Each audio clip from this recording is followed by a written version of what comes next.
I felt like I had totally allowed my personal life and my social life to fall apart a little bit. And I had to I ended up, this was the fun thing. I ended up taking 3 of my closest friends to Tulum and just like paying for all of them, be like, let's just all go, because I feel like I need to like reconnect. You can't brush past the baller moveness of what you just said. It was one of the best things I've ever done. You took all of your friends to Tulum. You were all like, 3 of them. I got it. I got this. Daddy's got it. Daddy's got it. You know, they say women shouldn't be bossy. We're out here reclaiming that word. What's so wrong with being the boss? I'm Tara Reid, the CEO of a multi-million-dollar ed tech business. And I'm Katie Gaddy Tussan, better known as Money with Katie on the internet. At our core, we're driven by a shared ambition to build our own mini empires. Welcome to Bossy. So I feel like what we often talk about with success and kind of the territory of things working well for you and going the way that you want them to is all the good things that come with that. But I don't feel like there's often a conversation around when you experience resistance from people in your life, or the way that your relationships can somehow be impacted by you getting family and friends, like romantic relationships too. Partner. I think that there's a lot to unpack there, and I'm curious if you've had any interesting kind of family dynamics change as a result of the success that you've personally had. Well, I think in general, my family has been pretty supportive of my entrepreneurship. I do think there's areas where, like, I'm now getting to a place, I think it's just now happening, where there's some areas where, like, for example, my mom has absolutely no idea what I'm doing. Like, she just, like, doesn't What did your get it. parents It's not that do? she's not supportive, she just doesn't know. So my parents are both entrepreneurial in some way. So my Interesting. Mom, are your parents entrepreneurs? No.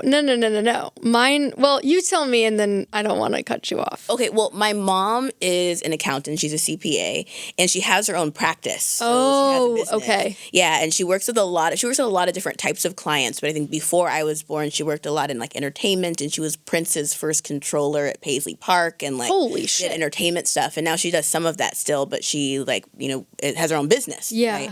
And so my dad has had an interesting career. You can't say he's retired. He doesn't want to say retired. he rejects that word. He pivoted. He pivoted. That's great. He's like really upset if you say retired. Because I think to him, retired means you're not doing anything. Yeah. Right? He's like, I pivoted. So growing up, he had sort of 2 different careers. He was a chief operating officer at businesses. So he worked at like the LA Urban League growing up, and then an efficient energy company. And then also is a jazz musician. So he plays like stand-up bass. And I think for him, business and art are like 2 separate things that he does. To me, they're the same thing. It's all one. I was going to ask, because I feel like that, knowing that that's kind of the family dynamic that you grew up in and what you saw your parents doing, that actually makes a lot of sense for how you turned out and what you're interested in. Wait, how so? Well, the business and art thing for one thing. But also I just think if you see your parents running businesses of their own, it's kind of like when you have 2 doctors and then the kid grows up and it's like, well, obviously I'm going to be a doctor. Like, I think that you kind of take on the interesting. Well, and I think for me that has been true in the sense that my parents both worked for like big corporations. And then my mom did end up leaving work when I was younger and became a teacher, but like my dad worked for the same company for 30 years. Yeah. So that was the example I saw. And now he got a great pension out of it. Like he was rewarded for that loyalty in a way that like if I were at a company for 30 years today, I would not be rewarded for it. The game is so different now. Like it used to be that you like work for a company, they take care of you. Yeah. You have a long career and they take care of you. That's like so different for like folks our age, folks that are younger. Like the game's not that And I don't think that my parents knew. I didn't know that. I don't think they really realized how much things had changed. He may have a little bit because I think he would see new people coming in and not getting pension, like not getting the same benefits packages that he was getting. But in any case, I think I saw that and just thought, oh, okay, so that's how you have a career. Like that's what you do is you find one place, you are loyal to them, you work there your whole life. And like that was for all intents and purposes, that was kind of my plan a little bit going into my career. And it was. So what did your parents think about when you changed the plan and were like, psych, I'm not going to do that. I'm going to be an entrepreneur? Dude, that was an interesting. I think that they were supportive. I think there were a lot of moments where they were kind of like nervous on my behalf. Like I think that they didn't quite see, well, first of all, because that's a good distinction, by the way. Like, someone can be actively not supportive, don't do that. And they also can just be like, I'm nervous. I think that they didn't get it. So to your point about, I think like the idea of making money off of like a blog and social media and digital they were kind of like, huh? Like, how are you, what do you mean? Like, my mom's favorite line is like, girl, you're just messing around on the computer. And I'm like, actually, I'm running business. It's the fake email job. Yeah, I think that they didn't really get it. And I think that was part of it. And I think that there was an element of security that I think they were nervous about on my behalf too, of like, well, and that's how did they express that nervousness? Mostly asking a lot of questions. Okay. And just being like, well, you're going to keep, like, I remember, that's actually interesting. I remember when I was still doing when I still worked for Southwest and was doing Money with Katie on the side, she would always say things on the phone like, just remember Southwest is the main thing, okay? Like, just remember, you got to put that first. Remember, you cannot jeopardize this job for what you're doing. Like, that's great that you have that. Meanwhile, Money with Katie's making more in a month than Southwest is paying me in a year. It's not the main thing. It was not the main thing. And she was like, just remember. And I think it was kind of the like, there is, in my mind, a bit of a misconception around the safety of a corporate job. And that yet you can always go get another one. That's true. If you're like, if you're marketable and you have skill sets that are in demand, yes, you can always go get a different job. They also but that can paycheck, let you go. that you're hired at will. That paycheck can be taken away from you in 2 seconds. So I think that this idea that like that is always the safer route is in some ways true, in some ways false. But I think that feels really clear to me. And I think it's maybe because I got laid off from a job when Microsoft laid off 80,000 people pretty early on in my career, where I was like, oh, the whole fallacy that this is like truly secure and like they're going to really take care of you. Like, no, when they need to adjust numbers, you can go very your easily. Head count. You're a line on a spreadsheet. Crossed off. When did you know though? Like, did you grow up being like, yeah, I'm going to be an entrepreneur. I'm going to start my own business. I'm going to make money for myself. Like, was that always, when did you realize that? A couple months before I became an entrepreneur. That was never the plan. So growing up, I wanted to be a lawyer. My plan was to be an attorney. Really? And I think people suggested that to me because I like to argue. Like, I think that's how that happened. Terraspin in the courtroom. Yeah, they're like, oh, you're like a little manipulative. You'd be good at this. Maybe that's what it was. I don't know. But that was the plan. And I wanted to be like a social justice attorney. I think I saw my dad working at nonprofits and stuff like that. He worked at the Urban Leagues. Like, I kind of wanted to be like him in that way. So what happened? And so I think I just get to do social justice in a totally different kind of way, if you know what I mean. How? How is what you're doing now? I think I get to just like show a different view of what like a powerful Black woman looks like, right? And I get to like create that example and let people sort of follow along in my journey. Speaking of following along in my journey though, like my parents, I think one of the things that my mom does not get about what I do now is like sharing my life. Like, I think to her, she kind of says this line and she's like, I've only seen nothing but bad come from people who share themselves publicly.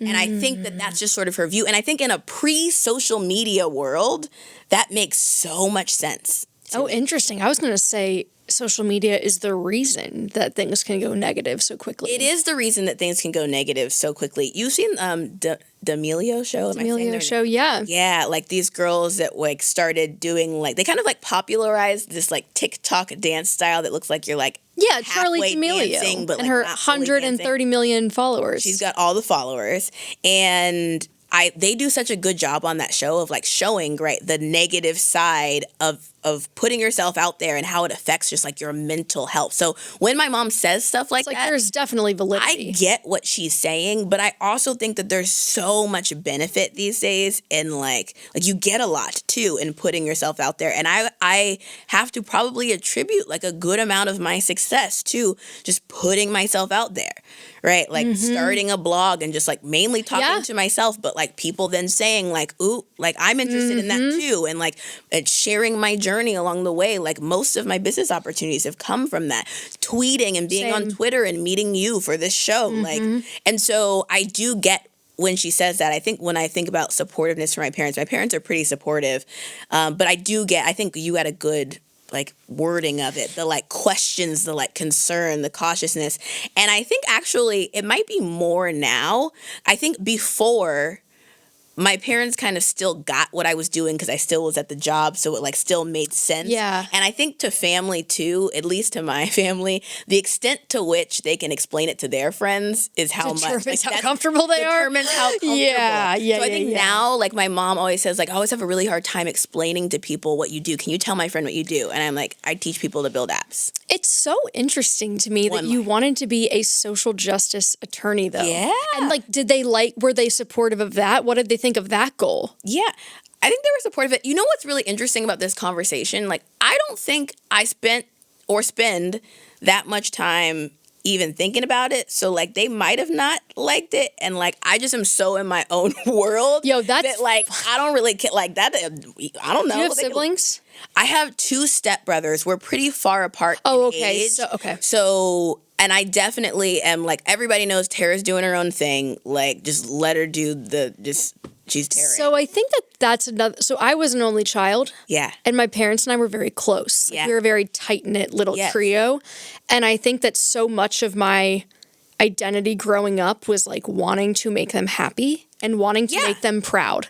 And I think that was why I had a bit of a hard time in the beginning when it seemed like I was doing something that they didn't necessarily approve of. Yeah. And it wasn't that they didn't approve of it. Again, it was just like they weren't as supportive at first in the sense of like, it was remember Southwest is the main thing. Remember that your full-time job is the priority. Yeah. And it wasn't. Yeah. And so there was like this weird tension that I felt where I was kind of like, am I making a mistake? Am I making the right decision? Because so much of I filtered a lot of my decisions through their perspective on them and what they thought. Cause I was like, well, they know better, you know? Yeah. And so I think it's been kind of fun to like get to the place that we are now, where now I'll call and be like, I got a book deal, or like, I'm doing a second show. I'm going to, and like to have them be. What's the response now?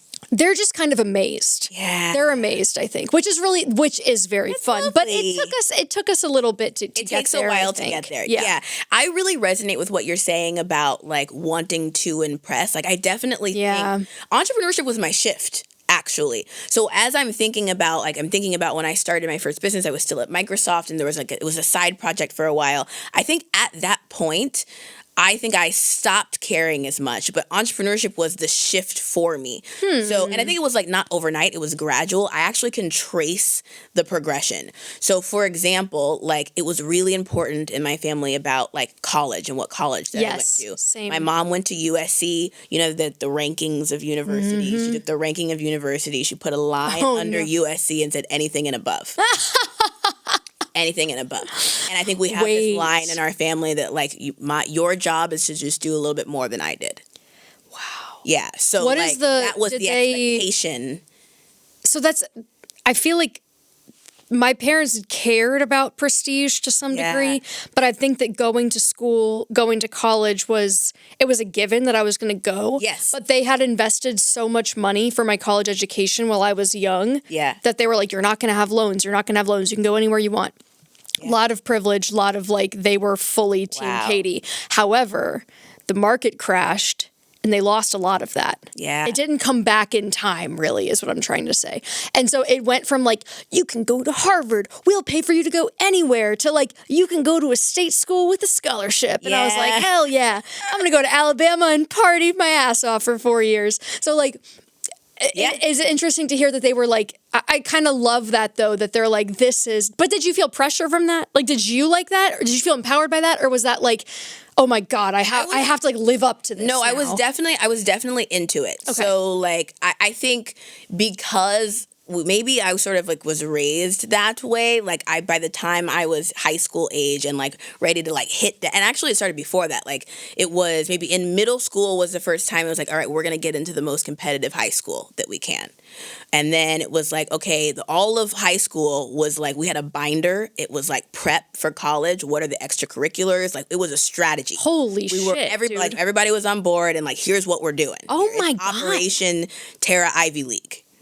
Maybe it wasn't Ivy League specifically, Where'd you go? But like I went to Columbia. And oh, no way. Yeah, I think I knew that actually. Yeah. Columbia. Wow.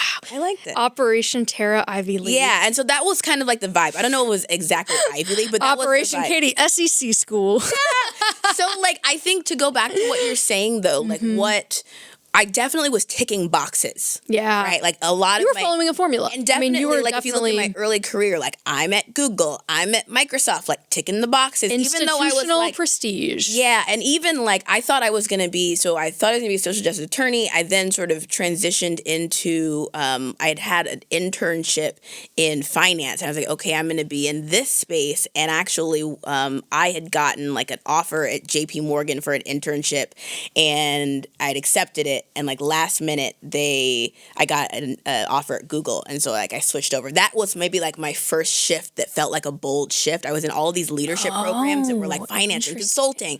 And I was like, but I discovered tech. And that was, like, the first boring, What year was bold, that? like... Because I'm just trying to was like my last year of college, so 2011. So you saw, but then to me, that's impressive. Not because it was like Google, but because you kind of were on the front end of that big. You saw tech as an a space with opportunity before everyone kind of realized that that's what it was. Interesting. I don't think it was before everyone realized, because like in this current wave. Well, I just mean kids that are in college now are like, yeah, I want to work at Google. Kids into that 2010 wanted to work at JP Morgan. I think want to be entrepreneurs. They're like, screw even Google. Like, this is the other thing about parents too, because when they came up, entrepreneurship was not cool. It is sexy now. It is cool. It's like the cool thing to do now, but they didn't I don't think our parents experienced entrepreneurship. Do you think tech made it cool? I think tech was the shift. Is that people I think millennials saw people like Zuckerberg becoming billionaires off something they made in their dorm room and were like, well, F everything else. I'm going to do my own thing. That's clearly like almost like, I think our parents and those that came before us, like my dad with a pension, saw the safe and steady path. Because his dad had a lot of like bouts. I mean, it was like he did not come from a stable home. And so I think he was like, I need to have stability and I want to provide that for my kid. Yep. But I think they saw that stable path as like, okay, if I just make the right decisions and I get a couple base hits, I'll eventually get to score. Yeah. And I think millennials saw the board game and said, I'm mixing metaphors now, but saw it and said, base hits are not going to work anymore. I have to hit the home run right away. And I think take a bet on myself. I got to take the bet. I think tech and that what kind is of Gen movement. Z saying now? They're just. Like, I think Gen Z says. Gen Z says we don't want to work anymore. We just want to work on our emotional health, which I'm with. Yeah, I think Gen Z sees the whole thing as like a. Y'all in here trapped in the matrix. Yeah. I think millennials were like the last wave of like, I think millennials are very hustle focused and I think Gen Z is very like I wish I was less hustle focused. I think I still am balance focused, but inside of still like a constraint that like I probably would love to let go. Back out of a little bit. Well, do you think that, I mean, how much of that was your upbringing though? Oh, for sure. Right? The binder? What? The Operation Terra Ivy League? Like, you've been groomed to get to this point where you're like achievement-oriented. For sure. Achievement-oriented and also like finding my own path and making a thing work-oriented. Like, my parents growing up had this thing where like they didn't give me money, and if I wanted to have money, I had to find a chore there was demand for and negotiate for the demand, right? And like why I was the right person to fill it. So I think your parents sound awesome. They're lovely. TBH. I like you know what's been really nice? So speaking of parent support, one thing that I am very privileged to have that I think lots of people don't have is like my parents, particularly early in my business, like my dad, for example, he and I kind of like bonded around business. And there are a couple like one-liners and tips that he's given me around business that I don't think most people get from their parents. For sure. Like, for example, my dad being like, I'm glad to hear everything's going well in the business. Remember, this is a really great time to get an extended line of credit. Oh my God. Wow. Or as a CEO and a COO, you guys stand back to back at the front of the door of the business. And the CEO's job is to go out and go get opportunities out. And the COO's job is to go in. And, you can kind of mix up some of those roles, but often that's a typical structure. So remember that. Oh my God. That's amazing. Like that. though, like, there's a couple liners that I've gotten from my dad that, like, I don't think are normal parent. No. I'm starting as an entrepreneur, like, advice. What about, I mean, did they support you through college? Like, did you have to take out loans, or were they like, they were with it? This was definitely a debate. So Columbia and most of the Ivy Leagues have these systems where you can't take out a certain amount. You can't like go over a certain amount of loans, and it's like based on parent income. My parents are separated, so my mom very much felt like we should help, and like I'll take out loans if we need to help you with this. My dad was like, I paid for my college, you pay for yours. Oh, wow. And I think that kind of, I don't think he was trying to be mean around it. Like, I think my dad's always trying to like structure something to a lesson. He saw that as the best thing for you. Yeah, I think it's in the same line of thinking for him as like, I'm not just going to give you money, find a chore that there's a demand for. It kind of fit in that kind of lesson structure. Yeah. So I did have loans. My mom took out some loans for me. I also took out loans, and I paid them off later. Was there scholarship involved? Because I feel like some scholarship. I had some that's a scholarship. steep tuition. Yeah, no, Columbia is super expensive. I graduated a semester early. Oh my gosh. To like reduce the cost. Nice. And I essentially had planned to like do a study abroad semester, so I had planned in advance all of my credits so I can essentially mainly chill on my study abroad semester. So I just, instead of that, took that and just was like, I finished everything. I'm done. So it was always the plan to like try to finish early to try to reduce that cost too. Okay, interesting. Because Yeah. I do feel like that's a big piece of kind of how people, I don't know. I can imagine, I didn't have loans. Yeah. I did have a full scholarship out of state. So my tuition was paid for, but my parents supported my like cost of living and stuff. But they would always harp on that throughout college. I didn't really get it at the time because I didn't know anything about money at the time, but they were like, you don't understand how big of a deal it is that you're going to graduate without debt. It's a big deal. Yeah. It is. And now I see that because now I talk to people all the time Yeah. who feel like I am having a hard time making progress because I graduated with this massive liability. And usually when you take out a lot of debt as a young person, there's an asset attached to it that is like a house, right? Or like you have a lot of debt, but there's something loans. else It's a on the weird balance thing. sheet. And student loans, like your human capital is the asset. But unless that human capital can command it, like the whole system is so unbalanced in that way where there's really no relationship between how much you can earn. So I was just curious kind of how that worked for you and if that was, I mean, I guess if you got right in at Google, probably not. It worked out comfortably for me, but I think it only worked out comfortably for me mainly, I never had lower paying job. Right, I finished school with relatively, like, I think my first job out of college, I think the like offer was like $89K. And my dad was like, you better sign that before they realize you just graduated from undergrad and not an MBA. I think they might have mixed it up. You better sign that. Sign that offer letter. No takesies back. Yeah, exactly. So I do think I had a lot of privilege in that, but I also think like I don't know how I would have paid that off without entrepreneurship. Oh. I paid that off with entrepreneurship money. I like paid my interest pretty much with job money.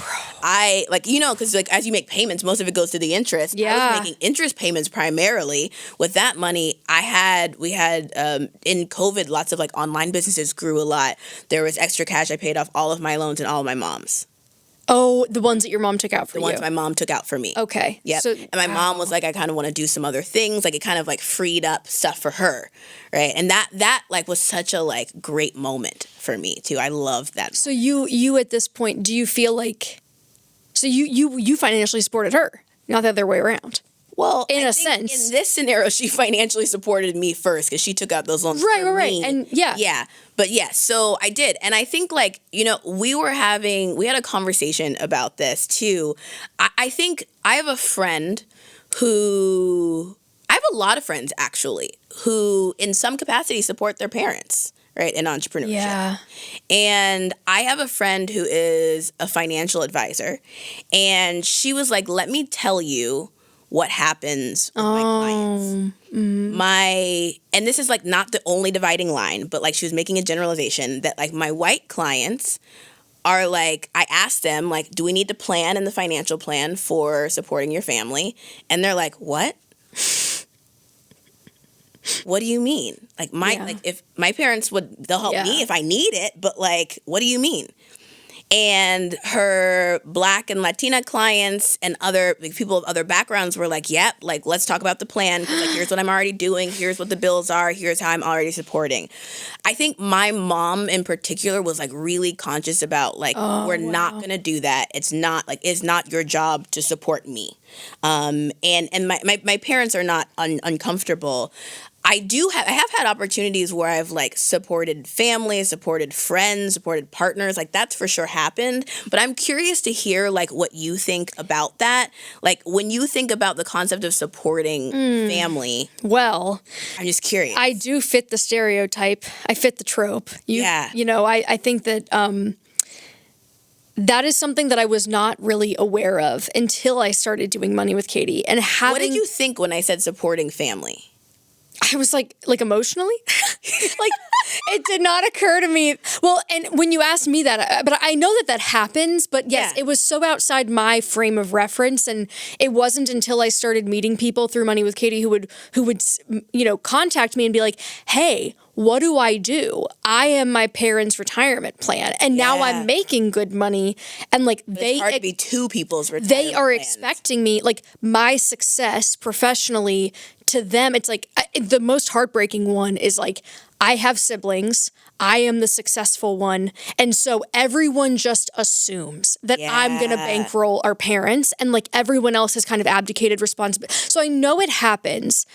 And I think that it didn't occur to me until I would hear things like that and until you even framed the question to me and I'm like, wait, what? For supporting? Like, and hearing that you know, hearing a financial planner be like, yes, this is something that I have generally noticed to be true at the aggregate with everybody I talk to. I think that it's a huge, huge, both mental and financial benefit that I have an edge, really, that like, I didn't do anything to earn or deserve, but I'm very aware that it's there, that if everything went to shit, I could go be like, hey, mom and dad, which is not a safety net that everybody has. In fact, I think it's more unlikely that you would have that. It's more unusual to have that than not. And so it's been that has been a huge, me kind of understanding how big of a deal that is in the last couple of years. I have friends who have a lot of their family on payroll. What do you think about that? Have you ever thought about that? Like hiring a family member?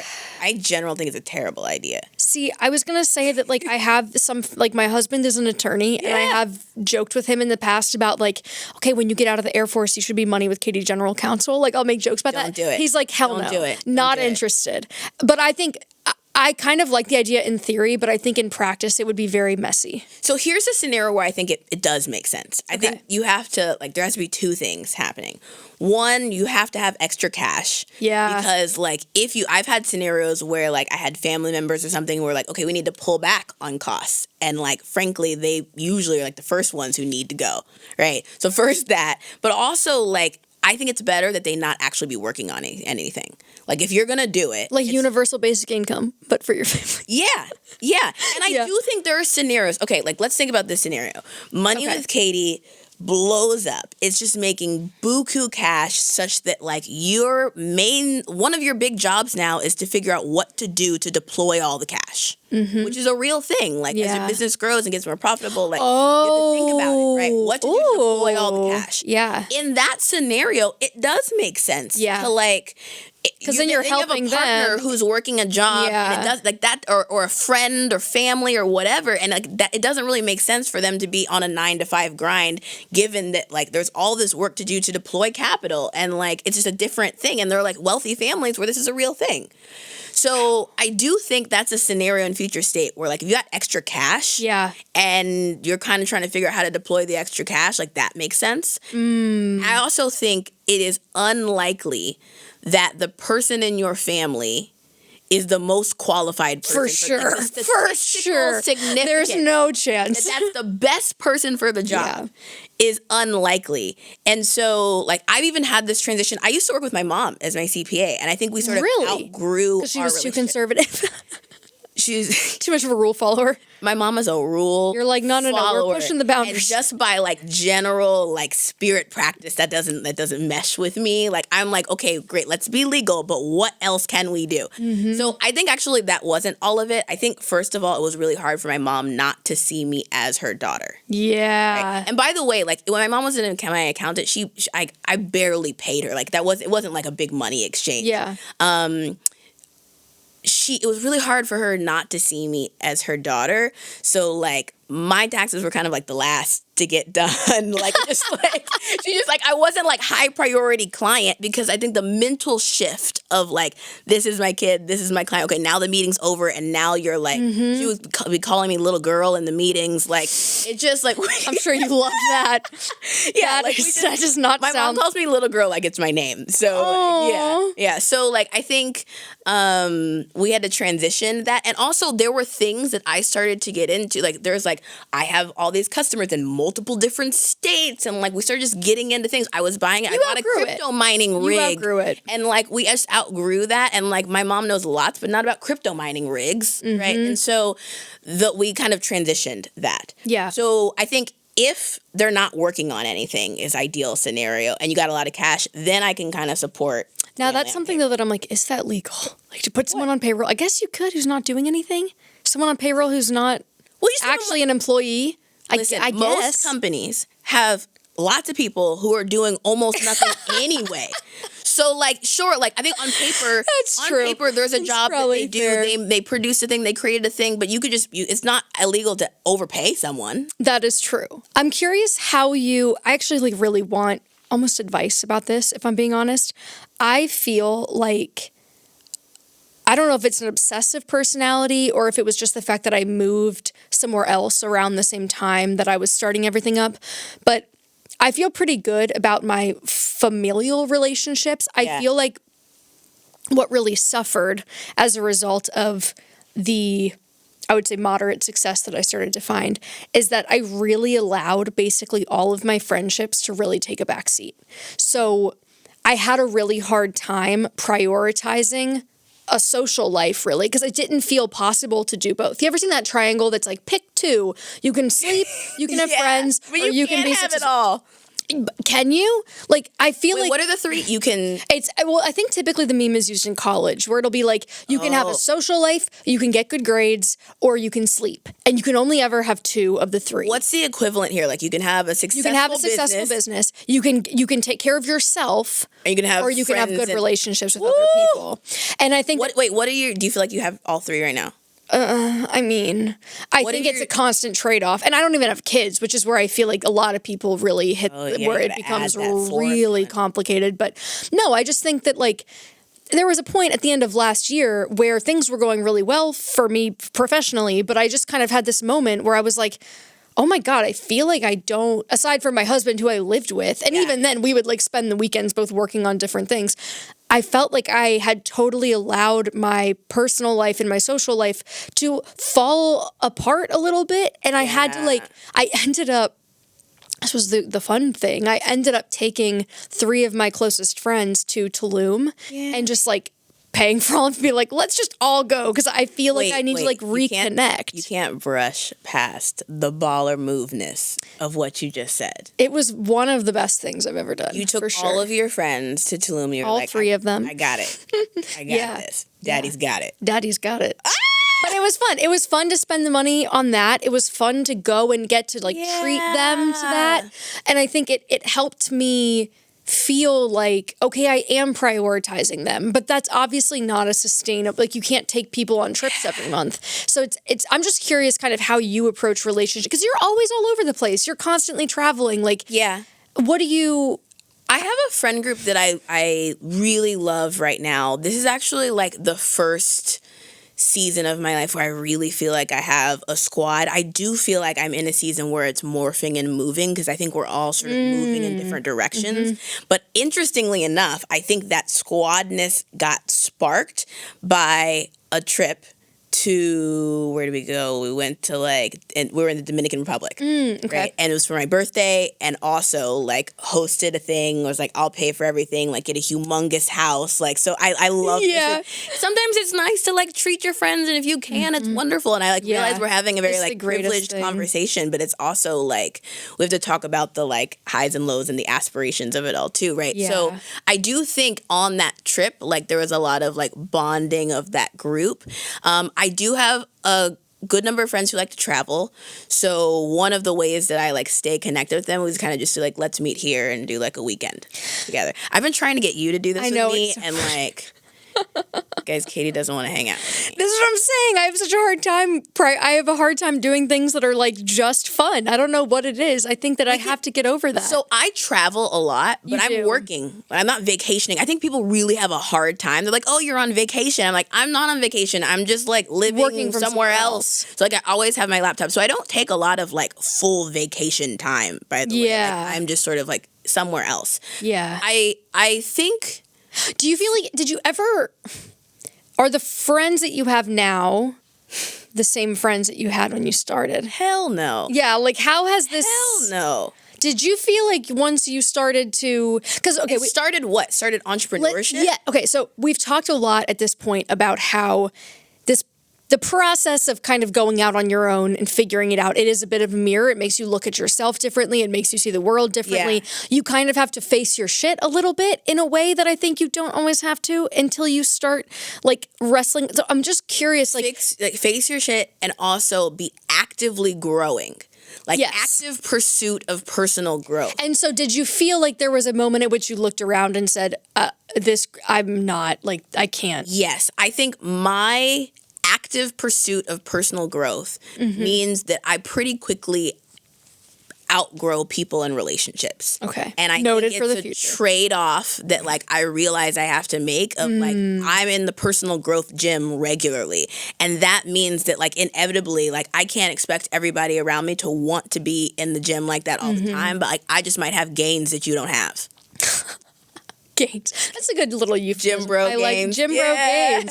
Yeah. And so I even can go back, right? I think a lot of people, for example, have the same friends from high school, middle school. It doesn't even I can't even imagine I love those people. I just can't it just doesn't make sense for me to for example the same friends I had in middle school for those to be my best friends now. And so I can kind of trace multiple time periods where I just sort of grew to a different person. And also this is going to sound kind of mean, where if you're in a community of people, not some people sort of rise up and grow and some people kind of stay where they are. And most people in life stay where they are at all times. Most people don't grow that much in a lifetime. So I do think I'm currently thinking about what do I want to do to have more people around me that are actively inspired. I think right now that's one thing I'm really trying to lean into, not just it being about money and I'm doing business, Right. But I'm in my zone of doing genius deals. and inspired by my life. I'm inspired by my life. Okay, I like that. I'm in my joy.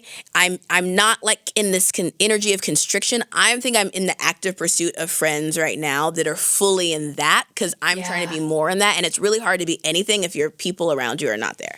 Yes. So I have this guy friend named Ben who founded this company called Chronify. Yeah. And he was back in Fort Collins where I used to live. So we would get lunch every month. And he was talking to me about this once because he is kind of similarly minded as to kind of what you're describing, but also just this idea of in the early days of starting something that you feel very passionately about, it can be, and he has 3 kids. He's it can be very difficult. If left unstructured or left to chance, I won't talk to people for 6 months. I won't leave the house for multiple weeks. He basically said, and I just think this is so funny and this is so him, but he sat down and he made a list of all the people that he considers a good friend. Yeah. And then he made himself think about what do I like about them? How do I feel when I'm around them? How does the idea of talking to them every week or every other week make me feel? Does it feel like a chore? Or does that excite me? And he said that he basically just took everyone that he said he felt excited by and kind of that he felt like the relationship was really good for both of them.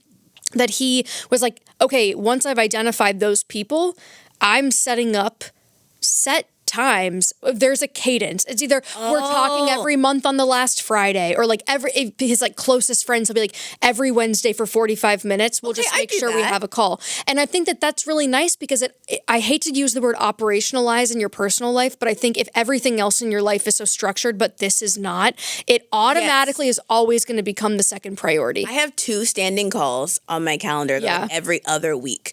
They're slightly different energies. I have a call with my friend Danielle that is like every other Wednesday, and the title of the calendar event is like Tara, Danny, what inspires us, little like magic emojis. Yeah. And so we talk about the things that are like livening us up and inspiring us. And sometimes they're work stuff, sometimes they're not. Like, but the topic is like what's livening you up right now. I love that there's like even a structure within the structure of like, this is the purpose, this is the energy you bring to this. There's no like we have to talk about these things. But it's like the purpose is to kind of pour into one another a little bit. You know what and it's particularly good for? I have to at some point before the meeting go, what is inspiring? Yeah. And that keeps me more in a state of inspiration, because it's so easy to like go in life and maybe you're feeling inspired, but you're not like acknowledging it or like remembering it. Or cultivating it too. I think that there is, I think, a misconception that inspiration or motivation like finds you and that it's like a passive experience. But I do think that what you're describing, I have this friend named Kate who is very positive, and she's also a business owner. And so for a while there, we were getting on calls. We just called them little masterminds where we would get together for an hour and we would bring things. But it was a genuine friendship, but I also did find her very inspiring and always left those calls with like a little nugget. And I thought that it was so mutually beneficial. We really should start doing it again, honestly. But I do think that I think I realized something about friendships in the last like year or two, where there was kind of a dividing line almost between, I had some people in my life where it felt like when we spoke, it was always kind of negative, might be a strong word, but like people that really focused on... They have funky energy. It felt like it was always very certain, like, this is what's going wrong. Almost like a victim woe is me. Of so like this I can't And then I had friends that were very much like, you know, I was thinking about this, and hey, like, I've been dealing with this, and so here's what I'm doing to fix it. And like, they kind of brought a different, like, I have no control over my situation, or like, here's how I'm actively trying to improve my situation. And I just found myself actively gravitating more toward the latter. Of course. Right? Well, for obvious reasons. I don't want to say of course, because lots of people like have people around them like that, and they're like, oh, well, let them stay. I feel like I have really strong boundaries and also low tolerance for that. So like if I'm not feeling you've called me out before. What? There was one day we were talking about something and I was kind of complaining. I was having a little pity party. And you're like, you go, I can't listen to this anymore. What are we going to do about it? You go, I'm over it. But it was good. It kind of snapped me out of it. And I think sometimes if you don't have someone that's going to be like, all right, I've heard enough. Like, and if you do it too much, I'll just stop being friends. Yeah. That's kind of how, like, it does anyone. It's not just you. Like, I just kind of can't handle that. Yeah. And I'm really, like, I think a lot about lifestyle design. Yeah. And this like active pursuit of designing what's around you. For me, it's like designing things around me that inspire me, that are beautiful, but also not having people around me with funky attitudes all the time. And like, obviously people have bad days, right? You can have funky attitudes sometimes, but like a consistent average state funky attitude, no. And so I think like for me, that's part of my lifestyle design. And I think that not you specifically, you in the third person sense. One forgets sometimes, I think, the impact that, I mean, I do fully ascribe to having the right person around you. Of that idea of like, you are the average of the 5 people you hang out with. So for example, my husband, I am very easily triggered by like trolls online. It is something I'm actively working on, is that if people come at me, people are mean. People will say very specific pointed things. And it feels like, you know, people online can like sniff the insecurity on you, or will go right for that sensitive spot. And I am very easily antagonized. I've gotten better, I have to say. I have really improved. So I'm going to give myself that. But I always felt like I had to defend myself, or I had to basically clap back. I always wanted the moment of like the clap back. And my husband would always be like, that is so beneath you to even acknowledge them. Like, don't even give them that's what they want you to do. Don't for a second waste your energy on that. Why would you? That is so beneath you is a great line too, because I think it says something about how he sees you is up here. Right? Yeah. And also like having people that, because sometimes you can't see yourself. Yeah. And having people who see you is maybe a little bit bigger than you see yourself. Yeah. Like it sounds like that line implies that, and I love that. Yeah, and you know what? I give him credit too, because sometimes they've come at him in the past, on my personal page, no less. Yeah. And I will get defensive of him and want to clap back on his behalf. And he'll go, don't feed the trolls. He's like, who cares? Delete, block, report. Like, move on. Don't give it a second thought.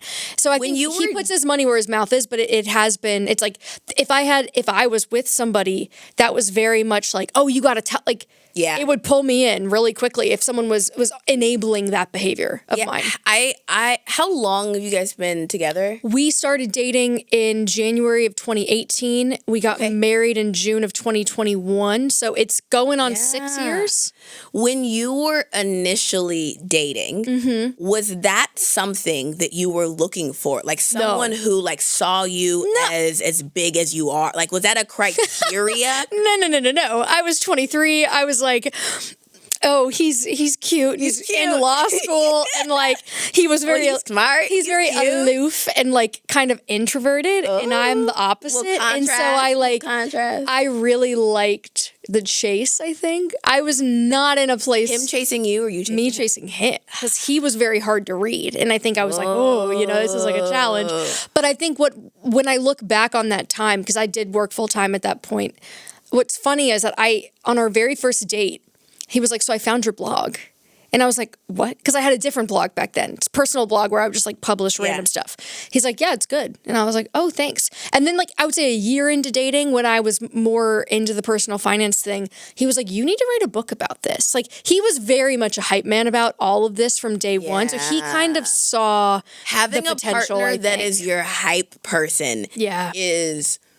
Whew, that makes such a difference. I had a hard day the other day, and my partner called me and like gave me the like most epic pep talk, and he's like, listen, you are a lioness. Sometimes people are not comfortable around lionesses. Sometimes people are cubs. And like he's just like pumping me up, and I like goes, yeah, that's right. And he was, you just like keep in your lioness energy, stay in your queenness. But like someone, like in order for someone to support you like that, they have to see you as that, right? And not be threatened by that. And can be threatened by that. Okay, so girl, the relationship that I'm in now has been, like, we've been together for a year. About a year and a half, year and 8 months ago, I got really intentional and serious and like designy about how I was dating, and I made a scorecard. You gonna tell me you manifested this person? I'm more so saying that like I had a scorecard. You knew what you were looking for. Because I had to get serious about it. So there's not that many things on the scorecard. There's like 5 things on the scorecard. What are they? Okay, my dating scorecard is a lifestyle designer. Like they actively design their own life. They're not in like victimness. And I also have like I hired a matchmaker, and she was not getting me what I wanted. I now am like not that, like I don't know how I feel about matchmaking. I think with the gender dynamic for women. Yeah. But she was not getting it. So then I made a rubric of like, here's what a 5 is, here's what a 1 is, right? But lifestyle design. It's just the most Tara thing ever of like, I have to be clear about what I'm asking for. That's clear on my You're good at that, because you'll go, okay, the problem is not them. The problem is that I'm not giving the right instruction. I'm not delegating properly. So let me refine what I'm asking. Personal accountability. When someone's underperforming, it's on me. I missed something. Let me communicate differently. And if anything, it's on me that I'm not firing them. That's the last on me. But active lifestyle designer, committed to their introspective personal growth. Okay, love. And like a 5 is like I've seen them over like at least a year actively work on their personal growth and sort of evolve as a person. It's like I've seen it. What else is on there? There are other things, like for example, there's a entrepreneurship income line item, not just because of like pure income, but because like I realize that I do better with a partner who is also an entrepreneur. Okay. and entrepreneurial. Okay. And I think that maybe that's my shortcut way of like someone who has like their own thing and is not threatened by my thing. I think there's lots of really strong people who are not entrepreneurs who are like, I'm fine with someone who's really big. I just find that they're maybe like harder to find of non-entrepreneurs. I got you. So like that was a line item on there. And if not, like you got to be on partner track or on something like that. So you have your own big thing going on. Sorry, not sorry. So like those are the kinds of things on my scorecard. But really, like I think those things lead themselves to someone who has space to see me for myself. And when I'm having a bad day, can be supportive as opposed to like me being big, making them feeling small. Do you ever find that because you are, we'll say big, you know, like you have big energy, big goals, you're very ambitious, you're making things happen. Yeah. Do you find though that means that if the other person is the same way, that it's hard to prioritize one another? Or like, No. how does that work? Because I was feel like worried I'm about picturing kind of two people that are very much like go-getter, all about, you know, making things happen. But then it's like, how do you kind of come back together and make sure that... we run the plays together. We're like, here's what we're doing as like a couple, here's what we're doing as a household. Like it's bonding to do it. And also like we both can talk to each other about our businesses, right? Like we'll be like, hey, like we need to like downsize a little bit. Like, great, let's pull up the P&L. Like let's work through it together. Like what about this cost? He's got like, I got a framework for you. Here's what I do. That's nice. When this happens to me. Here's what happened when I sold my company. Like, let me talk to you about that. So like we really kind of know about the same things, or we know about different things, but like in the same space. And also we have very like entrepreneurial approaches to the relationships. We definitely have like we have like a monthly check-in. We got this, I think there's like a venture investor who does this. We have monthly meetings where we give each other a score on how we're feeling in the relationship out of 10 and like share what's working, not working for us and like how it feels. So the other person has active feedback, and it's generally like safe space. No one's upset. Usually, you know, when your partner's at a low number. Yeah. Like, you know, when it's they're not not a feeling surprise. it. If you have any level of self-awareness, you know that the person who lives in the house with you is not feeling the situation right. Interesting. Right. See, but why and understanding the nuances is useful. Yeah, that's interesting. I think we've joked about doing something monthly before, but I think we both felt like that was too much for us. Yeah. Like to do it every single month. It was like I think we were kind of joking about how we'd be like coming up with like almost shining more of a spotlight on something that sometimes not everything needs to get talked about. So I think that we've kind of shifted in the other direction, but I do think from a financial standpoint, you guys run have things financial like planning meetings. Yes. Yeah. And so I saw you on Instagram, like had like and we have the like weekly family meeting, but it's more about like, what does your week look like? You have a weekly family meeting. Yeah, it's not so much retrospective as it is proactively planning for the week. So it'll be like, what does your week look like? Is this going to be an easy, medium, or hard? Yeah. What nights are you going to need more? What nights should we be doing this? I love that. So is it like a set time that you regularly do? Usually it's Sunday afternoons. Sunday afternoon chat, which is nice. So so if you have like an annual and a weekly, then you're like, that's great. Yeah, but we aren't really sitting down and being like, how do you feel about the last month? And how can I as a partner, I don't know if it's so funny. It sounds like very therapy-esque to me, and I think there's probably a lot of benefit to be gained, but I think that it's like not our style almost. Yeah, I like, get that. I'm very therapy-esque in general. So like I'm very like, let's be intentional and therapy-esque. Yeah. So, like that. But we do have our annual board meeting about money. What happens in the board meeting? So we sit down with every month we do fill out my wealth planner. Yeah. My product that we both use. Dog Google food, Sheet, your own product. shared. Yes. Yeah, absolutely.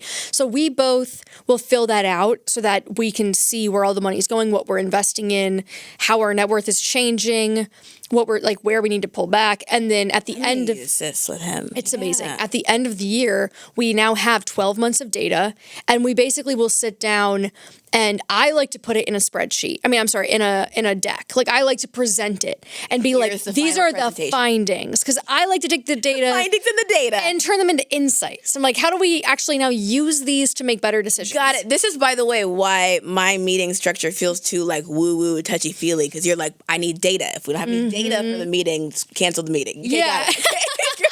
Where's the agenda? So yeah, then I'll like present it and I'll be like, this is what's going on. And then we'll talk about the things that we think need to change. Or he'll be like, oh, we're projected to hit that. Interesting. What happens if... We do projections together. We do projections. Well, because I think we have this shared vision of like, we would like to be fully financially independent. Yeah. We don't want to have to work for income. We want to be in a place where the work that we're doing is based on what we want to be doing and not like, I need to do this because I need the income. Yeah. And so we're actively pursuing that point at which we could live off of the money we have saved and invested. And so we have, the 3-year kind of 3 to 5 year plan. Yeah. And so it's important though to be like, are we tracking toward that? Or have we strayed? Are there things that we're doing that are getting us further away from that? Before you met him, I wanted to ask you, have you encountered people that you've dated that were not comfortable with your bigness? But I'm curious if before 23, you felt your own bigness. Didn't. You weren't connected Actually, to it. funny enough, I had two, I'm thinking of two people in particular. One was not really a boyfriend. One was more of like a situationship type, on and off for years, where he was never actually my boyfriend, but he was a couple years older than me. Yeah. And he was already working in San Francisco when I was still in college. Yeah. And so I think it's interesting when you are dating someone that you perceive to be further ahead than you, and they perceive themselves to be further ahead. So it's more of like a you stay down there. I did have another. I feel like that dynamic can be fun. No. Oh, I love the idea of someone being like, "Oh, look, your little cute little business," and dating that. No, you would not like that. What would you like about that? What would you like about someone belittling you? No, I mean, I don't mean necessarily belittling me, but someone who's so powerful in themselves, and not even necessarily that they have, it's not about the business size, but that they're so connected and centered to themselves that there's something that like I would like to get to.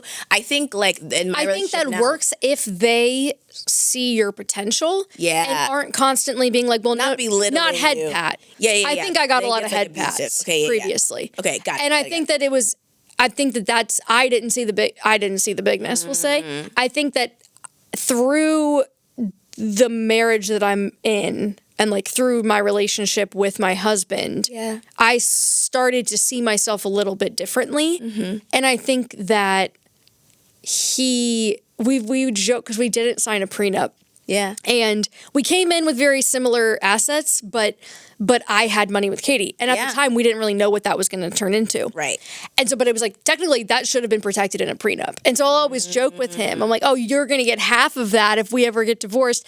And he'll be like, well, you couldn't have done it without me. Like, he'll always joke in a prenup, of like, though, what happens after the marriage is still like split? Or I guess you can just, it's a contract. It's not like you get to write it however you want, right? Yeah, you can write it however you want. But it just has become a joke where he'll be like, yeah, but I supported you. Like, but like, I helped you. And I'm like, that's actually kind of fair. Like, you definitely did, Being a partner to an entrepreneur is no joke. Like, first of all, we're crazy.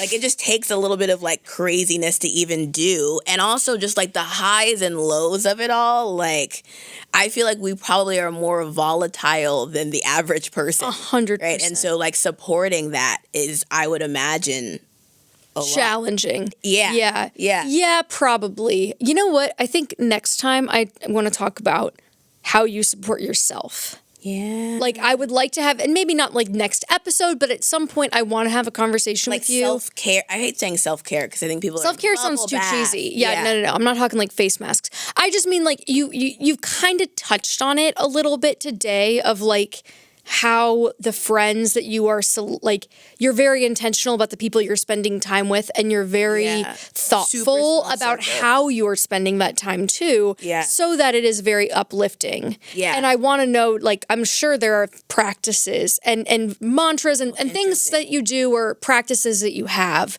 that help you, as your partner put it, like, stay in the queenness. Stay in the queenness. And I think that that's important. So are you cool to talk about that next time? Yeah, let's definitely talk about, like, staying in your power and staying in your queenness. I love that. Okay, amazing. Yeah. I also really want to hear, like, this conversation that we've had about, like, supporting family being supportive of you, just that whole conversation. I really want to hear, like, what folks listening to this, like, what their experiences have been. Yeah. So if you guys can, like, share and comment, we want to hear stories about, like, how this is working for you.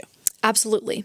And that is all for this week's episode of Bossy. So thanks for tuning in. That was a great conversation. My wheels are turning. Well, okay, what was the line? Stay in your queenness. Stay in your queenness. Stay in your queenness, That's the y'all. theme. That's the theme for the week. That's the theme. Stay in your Hashtag queenness. stay in your queenness. Bye. Bye.